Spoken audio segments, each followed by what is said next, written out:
If you're at all interested in the military vintage styled watches from the past that have been brought back to life in these modern interpretations, then I think you're going to enjoy the watch today.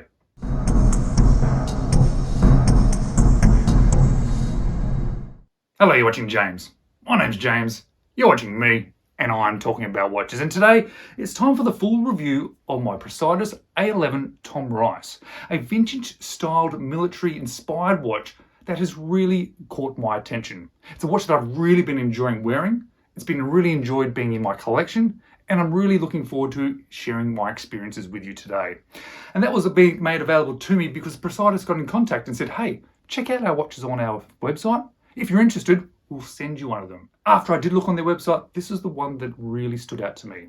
Now, you would have seen that sponsored icon pop up earlier. That's because this video is sponsored by Praesidus. If you're interested in this watch or want to check out any of their other watches in their range, I'll leave a link to their website in the description of this video. Now, this A-11 Tom Rice is available in a couple of sizes. They're both the same price, being $299 US. And I want to talk more about that price, but I'll do that at the end of the video. But you can get it in a 38mm or a 42mm.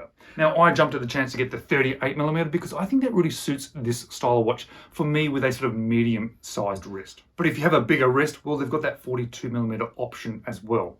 They also have some quartz watches as well as automatic watches. Of course, I went for an automatic because I like mechanical movements in my watches.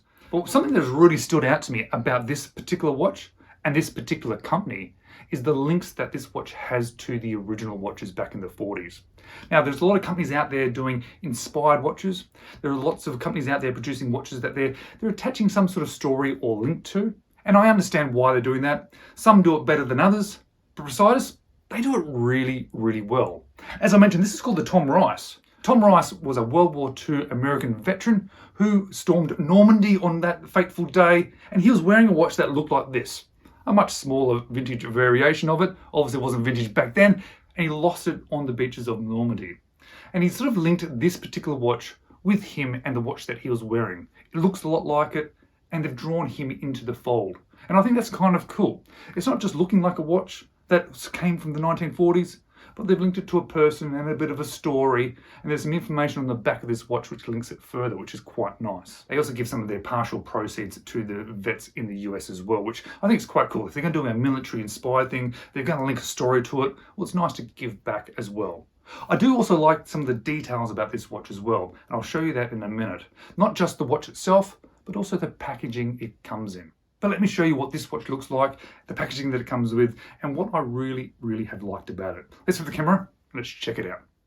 So here we have my Type 11 Tom Rice, as it says right there, by Praesidus. And on paper, I think there's a lot going for this watch because it is a vintage inspired watch. It's powered by a Seiko NH35. It has modern day sizing, and it comes from a micro brand with a story and a link behind it. And I think that's quite cool. And I think they start off being so cool with their packaging. It is all made out of cardboard, which sounds fairly simple, but hey, it's nice when it's a bit environmentally friendly, and it's nice when they sort of see, or you can sort of feel that it's been sort of well thought out. The watch normally sits just on there. Underneath we have all the packaging and all the bits and pieces and hang tags. And what I do particularly like is that the warranty card is on a dog tag. How cool is that? So you pull that one out, and there is your warranty on a sort of a QR code.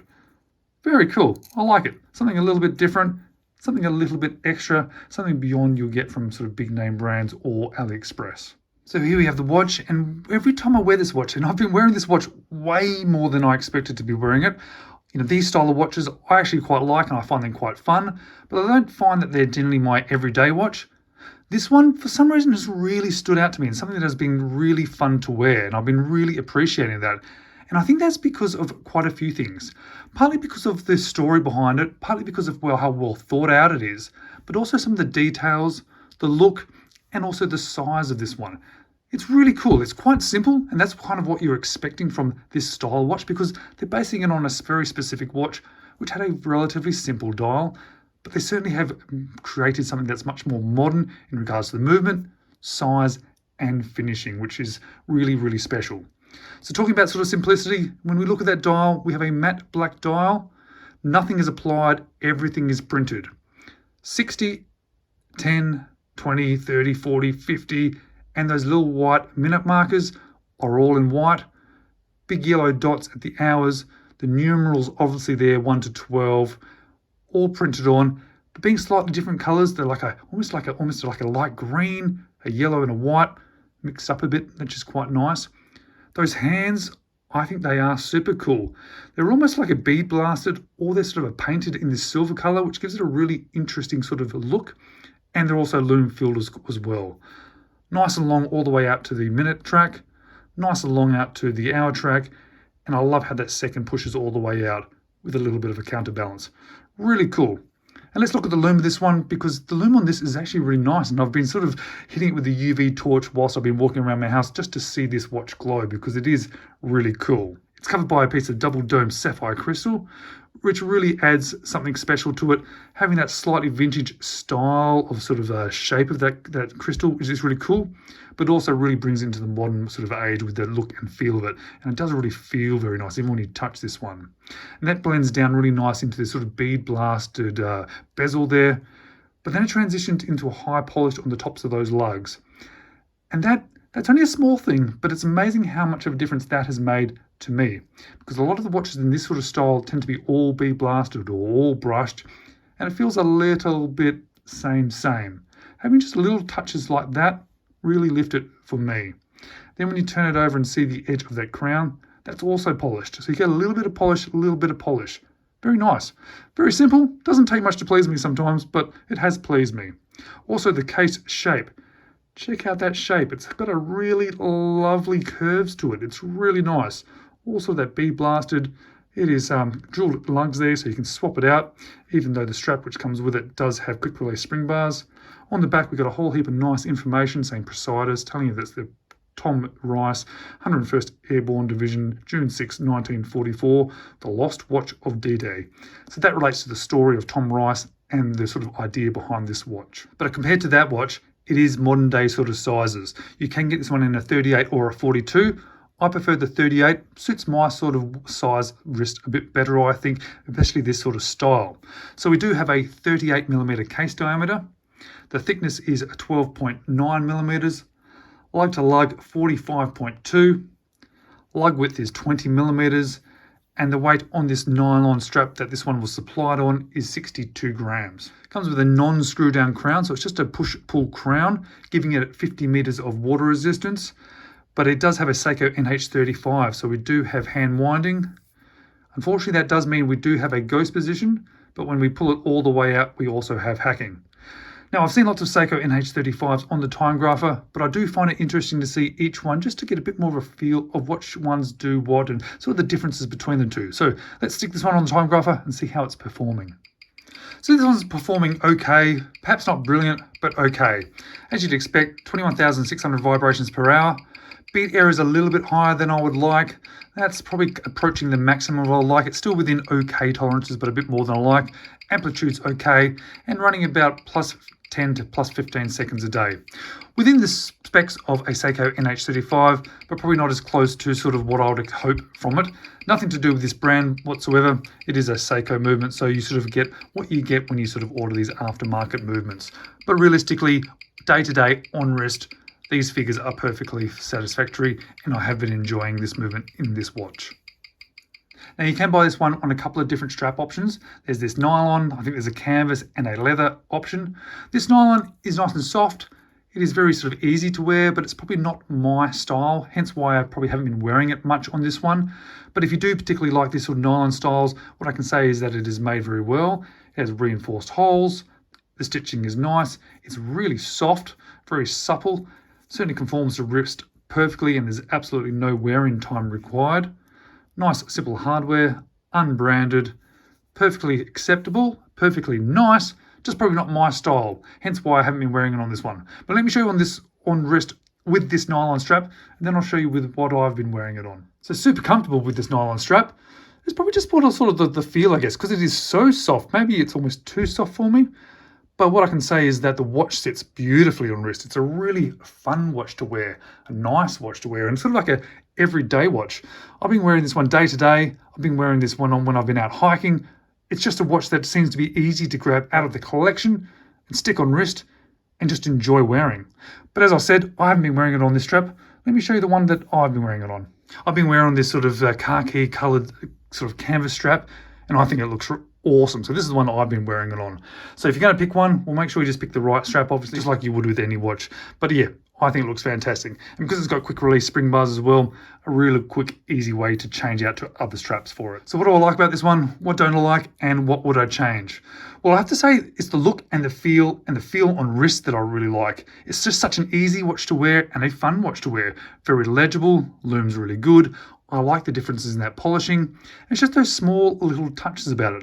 I like the fact that it does have a Seiko movement in it, so you can sort of feel that it's going to be a reasonable quality movement. And I do like the fact that they have put a bit of a story behind it and actually had a real link to a story as well. Not just an idea of a story. They've actually put some of that story into a watch and linked people and a watch from the past into this particular watch, which I think is very cool. What don't I like about it? Well, realistically, it was just that strap, and that was sort of my choice of a strap, so really my fault. That was not the particular strap I should have chosen, but easy fix, put another strap on it. What would I change? Well, yeah, obviously the strap, but realistically, there is one big change that I would make, and it's such an easy thing to change, and I'm not sure why companies don't do this. So Praesidus, if you are watching this, please keep this in mind, because we keep saying this as watch reviewers and watch enthusiasts. But can you put a no-date variation of the movement inside of a no-date watch? I understand there might be reasons behind the NH35 being used. It's probably more available, maybe it's cheaper, or I'm not sure. But there is something extra special when you click that crown out on a no-date watch and it ends up being a no-date movement. This one here, being the NH35, has a ghost position, and in reality, it makes no difference. No difference until I pull that crown out and I don't get that little extra bit of satisfaction. So realistically, that's the thing I would change if I was going to change anything about this watch. But what I want to do is talk a little bit more about that price, the $299 US. And to do that, I'm going to flip the camera back to me. So when I first saw this watch on the website and I looked at the price of $299 US, my first impressions of that price was that it was okay. I think that's a fair enough price for a Seiko movement inside a micro-brand watch. I think, yep, that's okay. It's not cheap, but it's not expensive. It felt okay. When I then had it in hand, I have to admit it felt even better, because you notice very quickly about some of the interesting details about this watch, and you got to know a bit more about the story that they've linked into this watch. And then I put it on wrist, and then I really enjoyed wearing this watch. So that price felt actually very, very good. I'm completely happy and satisfied with that $299 US price tag on this watch. But if I wasn't going to buy this watch and I wanted this sort of style of watch, what else is there out there on the market? Well, for me, there's sort of two options. Firstly, in this sort of style, this sort of vintage military kind of field watch sort of style, Hamilton always comes to mind. And there's some amazing Hamilton watches out there, but they are more expensive than this. Are they significantly better than this watch? I don't actually think so. Yes, they might have a better movement inside of them, but the finishing, the overall look, and the feel on wrist, I don't actually think is any better. Of course, there's the other extreme, is Aliexpress. On Aliexpress, there is a lot of these sort of vintage sort of military style watches out there. I own one and I really like it, but I can say without a doubt, this watch is significantly better. Yes, it's 3 times the price of that Aliexpress watch, but I like it at least 3 times as much. So I think the pricing of this watch is actually really reasonable. And guys, if you enjoyed this video and this particular watch, maybe check out these 2 videos next.